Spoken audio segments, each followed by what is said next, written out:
Hello,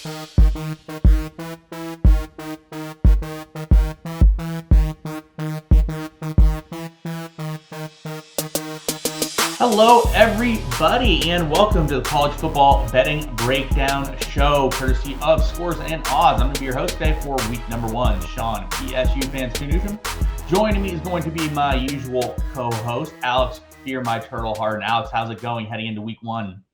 It's going good. We got a lot of games to get to. Busy week, big Thursday schedule, Friday, and then even Saturday, Sunday, Monday. So loaded with action. So I guess this show we're gonna pick a few games. We're gonna go through about 12 games, give our takes, and at the end we will reveal our 3 best bets for which we'll be tracking throughout the year to kind of go head to head here. Week 0, kind of a freebie week. I think we did pretty well on the stuff we mentioned on the show. I think I went 3-0 on my sides and totals and lost that Hawaii money line shot. So pretty good week 0.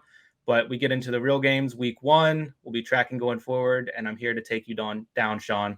Yeah, I mean, the good news is when Alex does really bad and he is like 3-15, you guys can look at that and just be like, I'm going to bet against whatever Alex says. So luckily, we'll be able to track that, so you guys will be able to monitor. So like Alex said, we're going to go through each week. The plan is to go through, 8 to 12 games a week.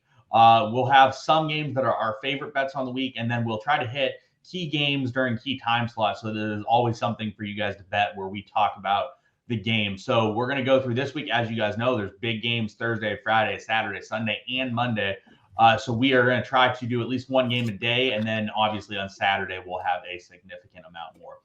So starting off Thursday night, we have West Virginia versus Pittsburgh. As you guys see, the line has moved a little bit here. We see around a 7.5 total, and the over-under is up or down to 51.5, where it started at 54. So we've hit a big number in terms of the line movement. West Virginia is going to have an offense this year.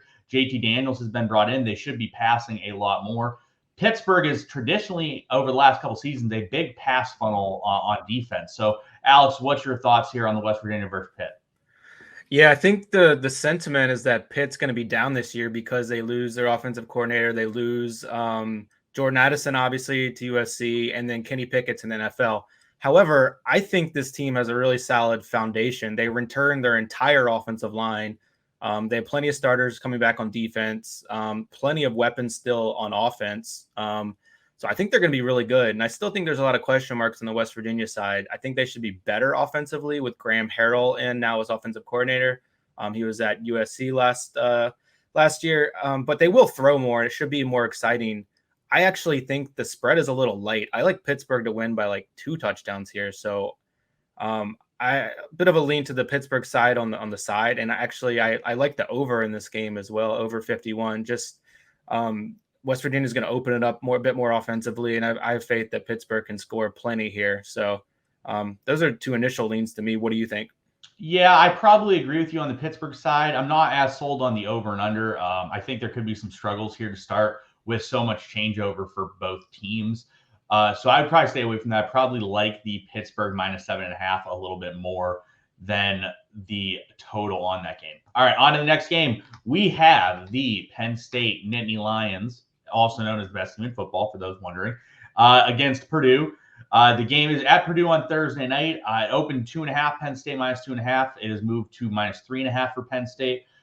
Purdue got the total in the game is 54.5. For me, I like Penn State a lot here. Obviously, I'm going to homer it up. Penn State just is bringing in a lot of talent. Yes, they lose Jahan Dotson, but they're replacing him with Tinsley. They have Nicholas Singleton, who is one of the best running back prospects in the entire nation coming in. He's pushing to start at running back. I think he's not going to start, but he will play. Penn State minus 3.5 is one of my favorite bets on the day. I think that Purdue loses too much talent on offense and really doesn't have tons to come in to replace it. Brock Thompson's been banged up all summer. I read that he had a surgery on not one, but both of his knees. But he is expected to be ready for this game. But you remove David Bell, that's an obviously heavy hitter for them. So for me, I really like Penn State here. What is your thoughts on this game? I think this might actually just be kind of an ugly game. Like at Purdue, like I realize Penn State has talent on both sides of the ball, but they're gonna miss the bailout of Jahan Dotson, who showed up seemingly every week for them last year. I would lean to Penn State here if I had to pick a side. I don't like a side. I like the under a little bit. It's at 53.5 now. Model spits out a total of 47.7. So I do favor the under here. But in terms of the actual game, I think it just could be kind of ugly. Purdue doesn't have like the game-breaking wide receiver like they typically have. Years past, like David Bell or Rondell Moore, although Brock Thompson is decent, and they have some Iowa transfers. Tyrone Tracy could be okay, but a bit of it might be kind of a cagey first half, slow kind of game. That's what I think. But good luck to your boys. Yeah, but we are skipping the Maryland game this week. Alex wasn't confident in them, so I gave him the option. I said every week we could have our teams. He's like, I don't want Maryland on the slate, so I'm confident in my guys. I think Penn State wins. Alex is not confident in his guys covering the spread against Buffalo. All right, next game up, we have TCU versus Colorado. It's the last game of the slate or the night on Friday. It's a 10 p.m. kickoff Eastern time zone. So we see that TCU opened at 9.5. It's moved to 11. The total has moved from 54 to 55.5 here. I don't really love either side here. Nothing. Yeah, really it's moved to 13.5. It has. It went from all the way from 9.5. You're right. We open it up here. We see, so like you guys, this is another thing to use on Scores and Odds. Make sure you guys check all the different websites and areas and sports books to find what the best odds are. We're just going to give you a generic breakdown of like what we like, which will be like the lowest situation, obviously.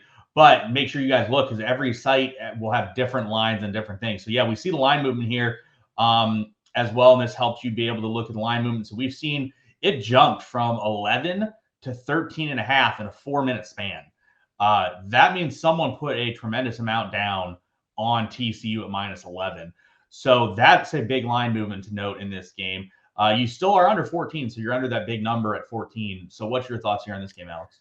I think the window has been missed to bet this game, in my opinion. Like if you're getting at 9 or even 10, I would say jump on it. But at 13.5, for me, it's nothing. My numbers show 13 spread, 56 total, right in line with the numbers. So it's no bet for me. But I think if you got in on early, you're probably sitting in a pretty good spot. Like Colorado was pretty terrible. They bring in a new offensive coordinator, Mike Sanford from Minnesota. So I wonder if they're going to run the ball even more. Like their quarterback play has been pathetic the last few years. So that would definitely check out.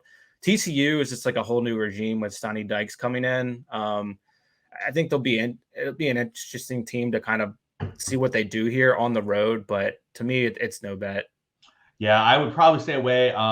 Like Alex said, we've seen a 4-point movement on the open line for TCU. One thing to note with TCU is they're supposed to play like 3 quarterbacks in this game, which typically speaking, when that happens, you're just looking at a huge dumpster fire of a team. So that would be my note, and that's probably one of the reasons why I would just stay away as well. All right, on to Saturday.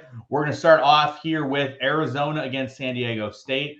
As you guys see, it opened with San Diego State -5. It has moved to around 6, and the total opened at 49.5 has moved down to 46.5.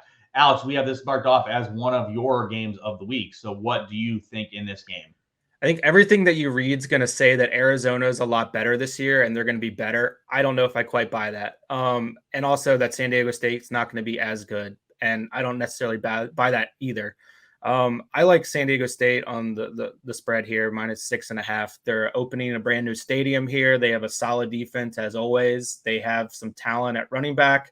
I really like their wide receiver 1, Jesse Matthews, and they have Braxton Burmester from Virginia Tech at quarterback, and he's pretty interesting and probably much better a quarterback than they've had in recent years to kind of lead the offensive side of the ball. For Arizona, yeah, they bring in Jaden Delora. We like him for DFS, but he's kind of a loose cannon wild card type, and they do bring in the greatest wide receiver in college football history, Jacob Cowing. So that's definitely a plus, but I don't think he can put their team on his shoulders and lead them to a good year. I think they're still going to struggle.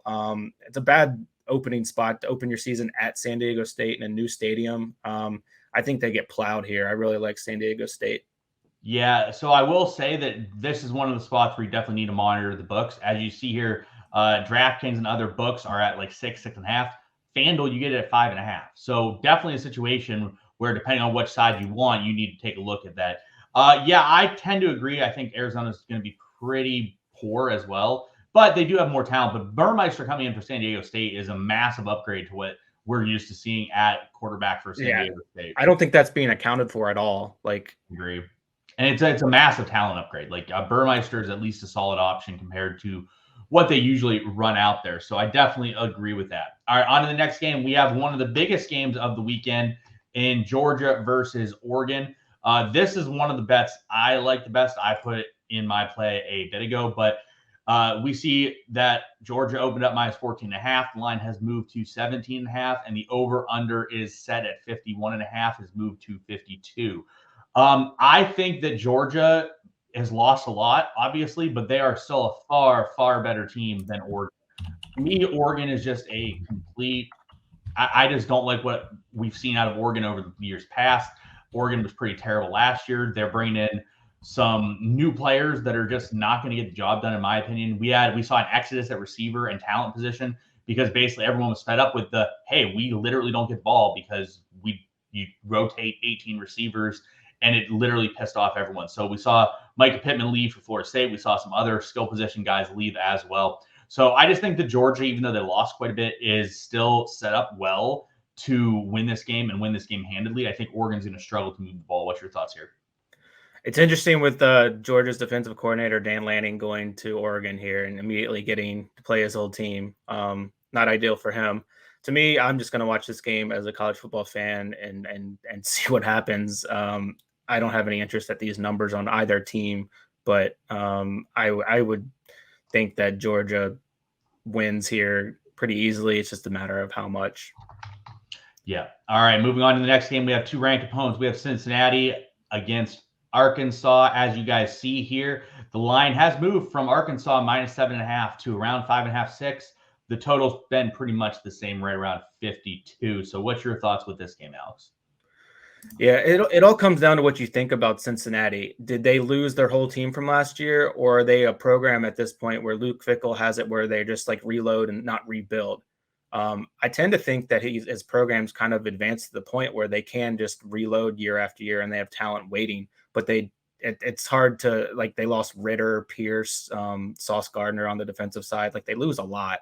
However, they're getting points here. I think they're still going to be a really good defensive team and have some playmakers on offense. So a slight lean to me with Cincinnati getting the points, but not much. I just can't bring myself to bet Arkansas at a big number, who lost Treylon Burks, but still have KJ Jefferson. They're primed to have a decent year. It's a pretty interesting game. It's kind of a lean to the Cincinnati side in the points, but not super interested. What about you? Yeah, I actually prefer the other side in this. I don't disagree with you that I think Cincinnati will be okay. However, losing Desmond Ritter is a massive hit for them. I think they're going to struggle, especially out of the gate, to sort of produce what they did offensively. Arkansas is a good enough team, and like you said, they returned KJ Jefferson. So with him returning, I like Arkansas. The fact that it's under a touchdown is good enough for me that I think we get a win here from Arkansas. So that would be my lean in this game. I do think the under also is something that could be in play here. I think both defenses are rather strong. Both offenses, especially the Cincinnati offense, to me, is going to struggle to score. So I'd probably lean the under in this game as well, but I like the Arkansas side of things. All right, moving on to the next game. Alex, I have down as one of your preferred bets of the week. We have the Rice USC game. So what is your thoughts here with the Rice USC game? Everyone just keeps talking up USC off season. I'm over it. Like, yeah, they have all this offensive talent. Let's see what they do in terms of stopping the other team on defense. Maybe I'll be wrong and they'll be great and win the national championship, but I am very skeptical of their prospects for that. I think they will score a lot of points. I also think they will give up a lot of points. This 33.5 number is just too many points to a team that can like play college football, basically. This is not a play on Rice. This is a play on just getting too many points because everyone wants to bet USC because they think they're the greatest team ever because they have Caleb Williams and Lincoln Riley now. So to me, it's just looking for a place where I think the number is probably, let's see, a touchdown too high, and I'll take that value. If they get blown out, they do, but I'll be on the Rice side getting the points. Yeah, I'm going to not touch this game. It's not a good enough spot for me. Like you said, I will agree with you that USC is like the sexy pick right now. People want to play USC. They think USC is going to be explosive offensively. And I don't disagree with that. I think there's definitely some validity in that. But this totals, the spread is definitely quite high, around 35 points. It's very high.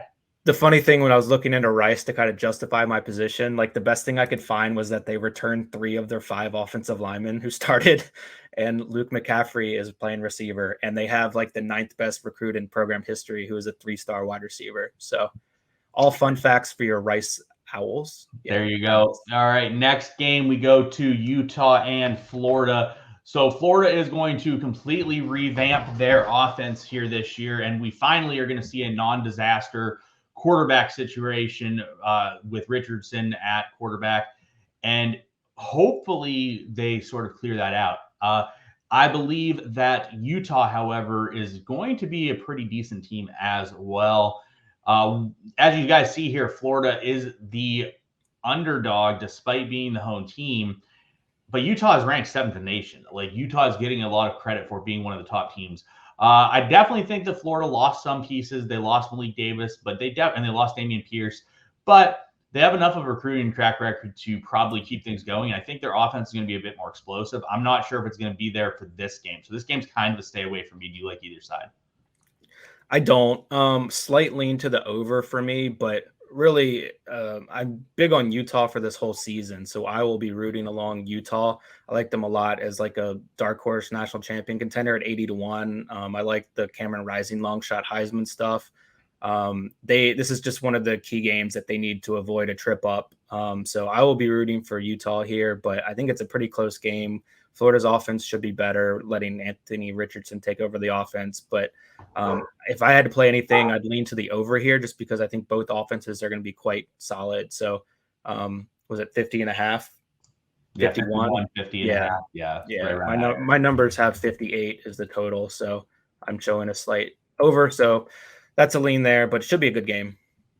Yeah, I tend to agree. And I do like Cameron Rising, like you said. For those of you guys not familiar on Scores and Odds, Alex has posted he liked Cameron Rising Heisman odds and Utah national title odds at both, I believe, 80-1, which have been up there for a while. So if you guys are following along on Scores and Odds, you'll see stuff like that get posted as well. That's kind of a little bit harder to track because he's going to post it one day and then like that once that's over, he's not going to talk about it as much anymore. But if you guys are following along daily, you'll see whenever that type of stuff pops up.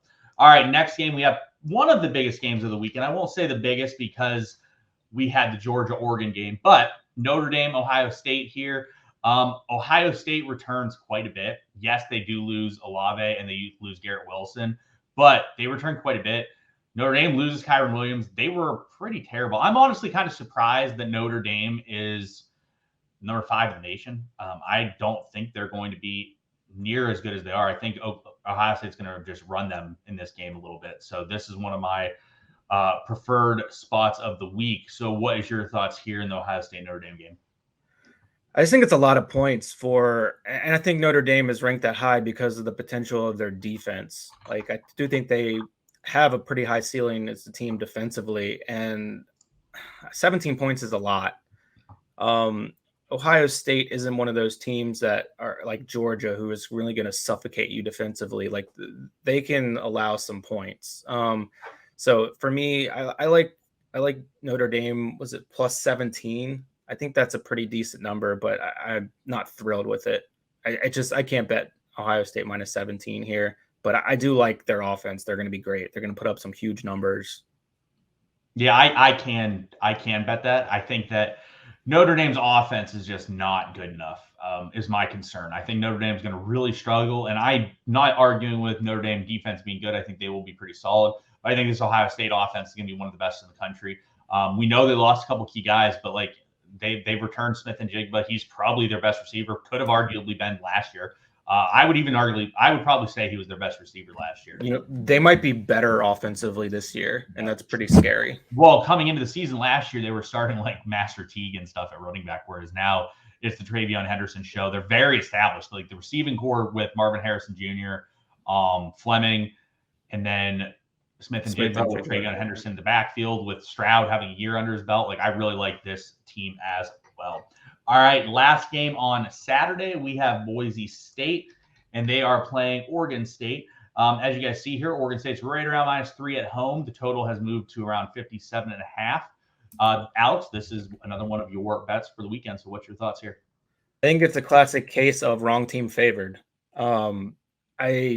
Boise's defense was top 30 last year. They returned 9 starters. I think they could be a top 15 defense this year. Yes, they lose Shakir on the offensive side, which hurts, but from a defensive perspective, I think they're going to be outstanding this year. Oregon State, they lose Jamar Jefferson, which is a pretty big loss for them, and Bradford receiver. I just don't know if they're going to be as efficient offensively as they were last year. Even though they do return their quarterback, they return a lot of pieces. I think they just outplayed their expectation last year a bit. Even with this game being a home opener, I like Boise State's defense to kind of lead the way. Kind of an ugly game, but I like Boise to win straight up. I'll take them on the side and probably a little bit on the money line as well. Yeah, I actually agree. I would probably be playing the Boise money line here as well. I do like Boise State more than Oregon State. I agree with you. Not only did they lose Jamar Jefferson, they lost BJ Baylor. He's gone as well. So it's a situation where they're just revamping a little bit. And yes, Boise did lose Khalil Shakir, but like you said, their defense is really strong. So I actually tend to agree with you on that one. All right, next game up on Monday night or on Sunday night, we have Florida State versus LSU. I really like Florida State here. I think Florida State's going to be a much better team. I think they probably are going to win this game outright. So I would definitely be looking at the Florida State money line along with Florida State getting the points. If I get 3.5, I might be taking the spread. But as you guys see, it's moved sort of under 3.5 here. So I would be looking probably more at the money line at +129. I just think Florida State is returning some people. They got a game under their belt, which I think helps at the beginning of the season. When you've played a game, despite it being a cupcake, they got to go out there and run some plays and actually see what their offense is. Overall, to me, they look better. I think Jordan Travis is better than what he's been in the past. He's healthy, which is key for him in this game. So this is one of the spots I definitely like Florida State. What do you think in this game? I really don't have an opinion on this one. I know it's a big game, and I'll certainly watch it. Play some showdown DFS probably, but in terms of a side and total, I think the lines are fair. I don't really have a good grasp on what LSU is going to be like this year. Definitely a lot of unknowns to me, and I don't see any opportunities with the line that want to make me play anything in this game. Good game to watch. No play for me though. All right, guys. The last game of the week on Monday night, we have Clemson against Georgia Tech. This one isn't really interesting to me that much. I'm not super into it. I do think Clemson wins this game handily. However, are they going to struggle as much as they did last year offensively? If they are, 21.5 points is a tremendous amount of points for them to score. So I'm not sure if they can necessarily produce that. As you guys see, some spots, it's even over 21. It's 21.5, 22.5. It's just a lot of points for me for Clemson with how bad their offense was last year. Do you think their offense is going to be improved, and what's your thoughts here? I think it will be improved because if DJ struggles out of the gate, I think they're going to have a quick hook with him and bring in, was it Kublek?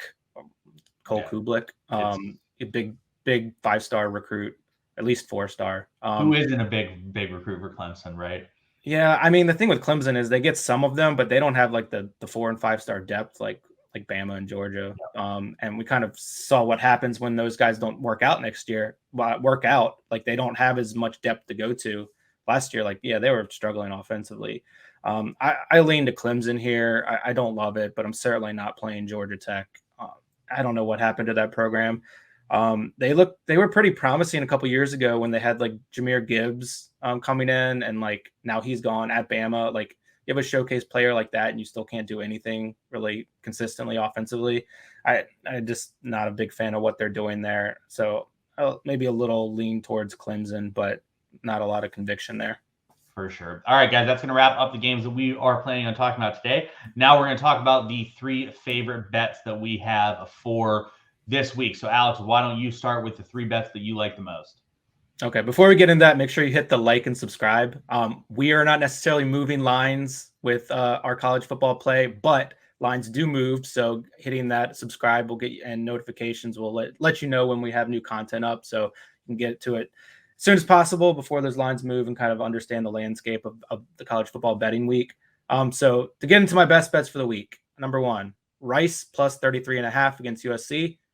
Number 2, San Diego State minus 5.5 versus Arizona, and Boise State plus 3 versus Oregon State. So those are my 3 plays for the week. My 3 plays for the week are going to be Penn State minus 3.5, Florida State money line plus 129, and Arkansas minus 5.5.